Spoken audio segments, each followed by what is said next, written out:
This video is about standby facilities in a project finance deal.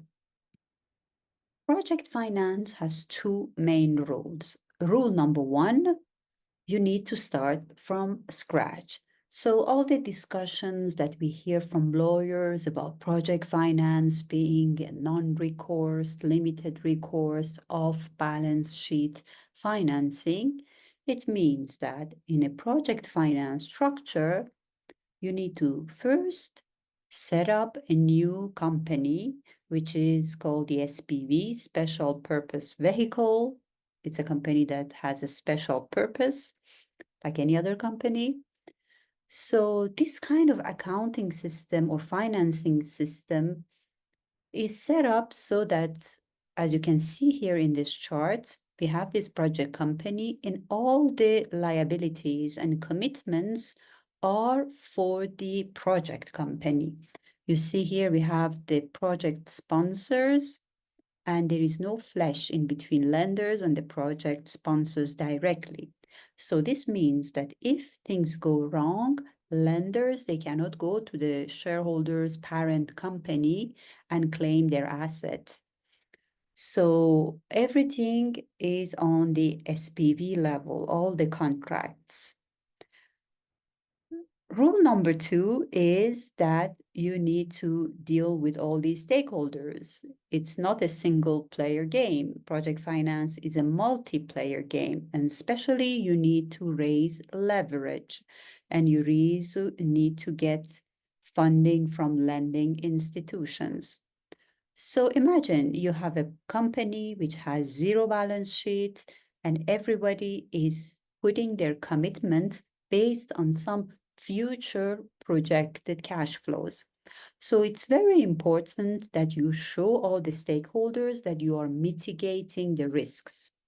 Here I am presenting some of the mitigation measures during construction, such as contingency provision.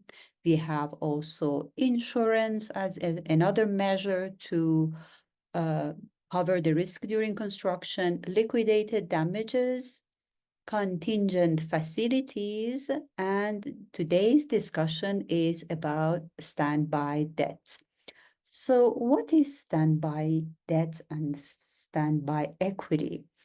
To showcase this definition to you, I'm gonna take you through a financial model and explain to you all the concepts by going through an Excel file and a financial model. So let's look at this financial model that I just created for this specifically to explain this concept of standby debt and standby equity.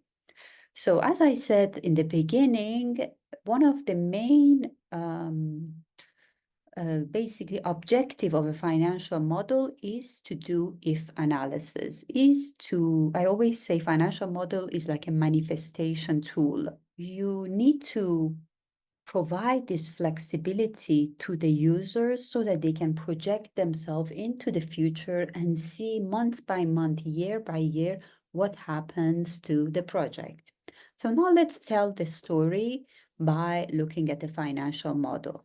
Let's say that the project has reached financial close, meaning that the sponsors, developers, they provided the proposal to the banks and to other shareholders for this project. They raised 11.2 million of funding for this project, basically 7.8 million of debt and 3.4 million of equity was raised for this project. So when they closed this project and they celebrated that event, everybody's mentality and objective was to do the project, finish the project, complete the construction with this given budget and on time. Okay, so that was the base case. That's the story that the base case is telling us.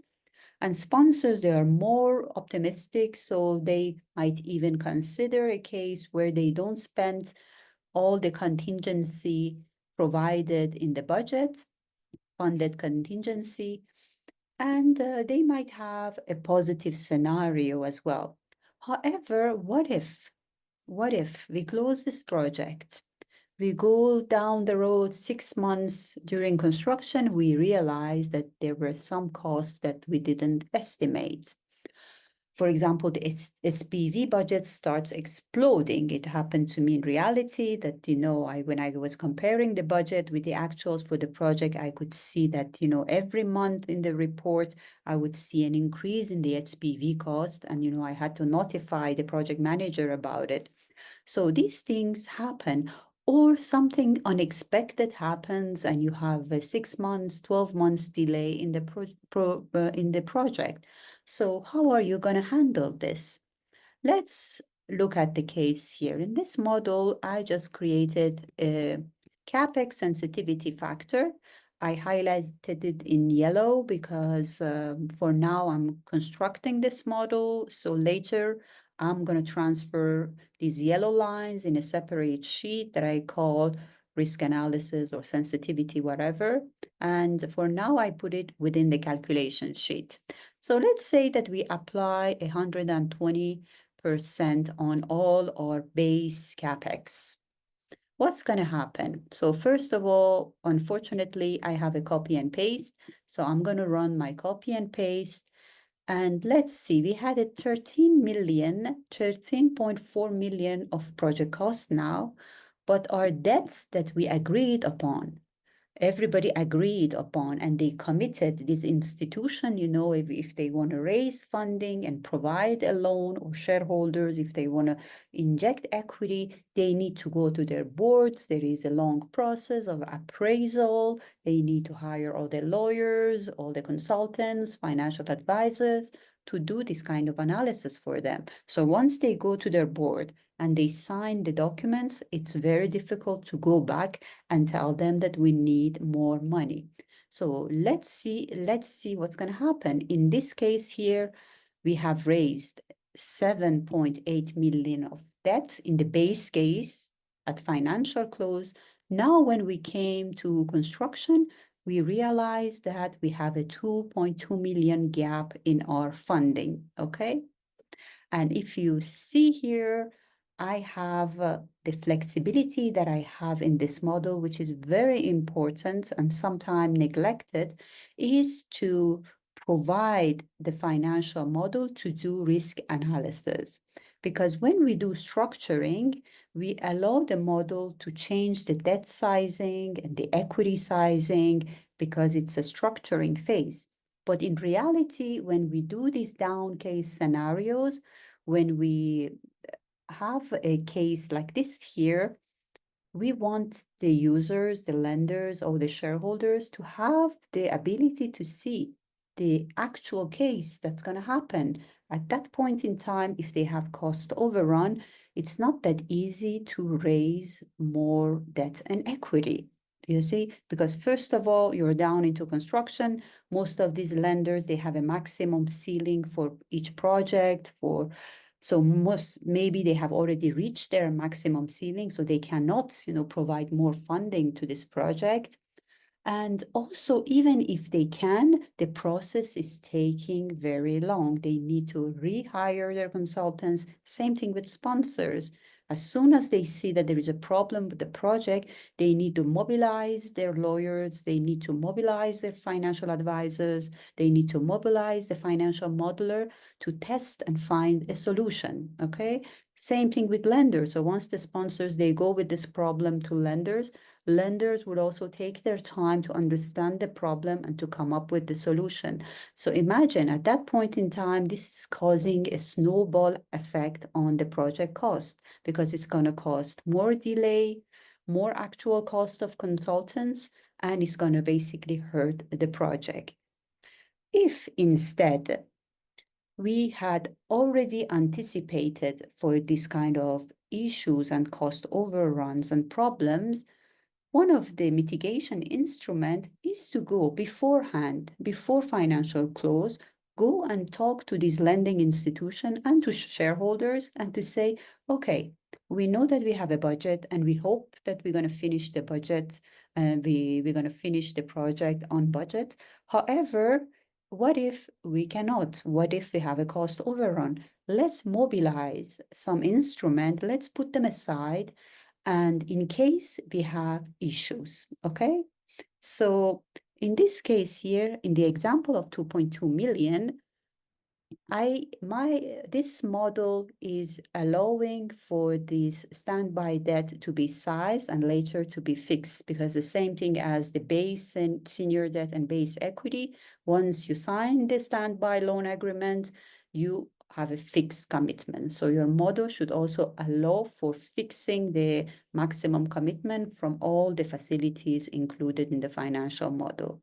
So now when my model is telling me this 2.2 million, if you do 70-30, that's the gearing that is proposed, you need 1.5 million of standby debt and around 600K, 700K of standby equity. We're going to negotiate the terms for these. For example, here, if I go to my input sheet, you see that I have these I have the terms for these. This is the senior debt terms, this is the equity, and for the standby debt, we go and we negotiate an interest rate. We hope that we are not going to draw down on this facility, but if we draw down, we need to pay 6% interest rate on it.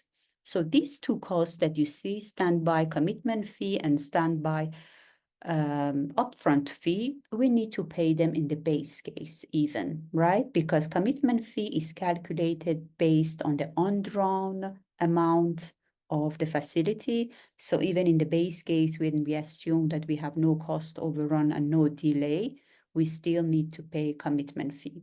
An upfront fee as well is a one-time payment that you pay at financial close, and that one you also need to pay. So that's the cost of this facility if you don't draw on it. And if you draw on it, then you have a 6% interest rate on it. However, the cost of not having the standby fee and leaving it for construction, if things happen, and then you're going to come up with the solution, it's much higher. As I said, it's having this kind of mitigation facilities and negotiating them beforehand is really going to help in case things go wrong during construction. So as you can see here, I think, so I can come here and size my standby facilities. So now they are fixed in my model. So if I go back to my base case, I can come here and now I have to resize the base facilities because as you see, I have now these two uh, these two costs that we talked about, the commitment fee and upfront fee that are included in the budget, which were not previously.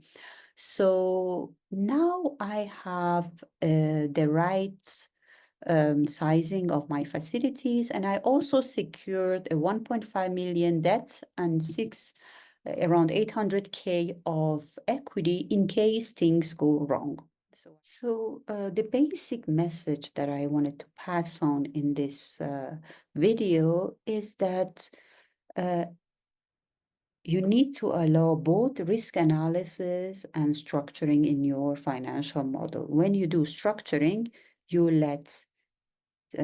basically allow the model to size the different facilities.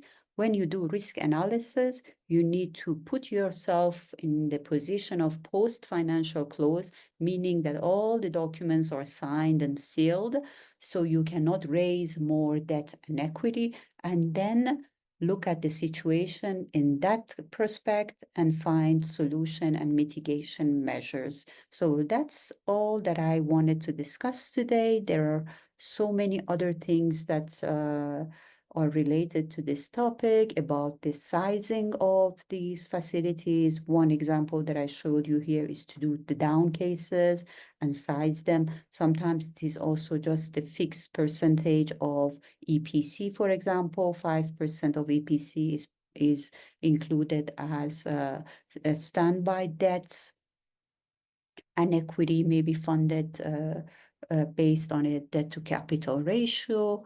And the other issues are about the position of these facilities, especially the standby debt in the cash flow waterfall. It can be included within the senior lender, so it has the same seniority. I have seen that. And it can be subordinated as well to the senior lenders so that, their repayment comes after you pay the senior lenders. So there are all these discussions that are involved around them, but the main thing that I wanted to pass on is to really have these flexibilities in your financial model to allow users to put themselves in real cases and see whether they can find a solution for a real case. Okay, so that's it for me. We can continue on these mitigation measures or to switch to some other topics, but hope to see you in my next video. Thank you and bye.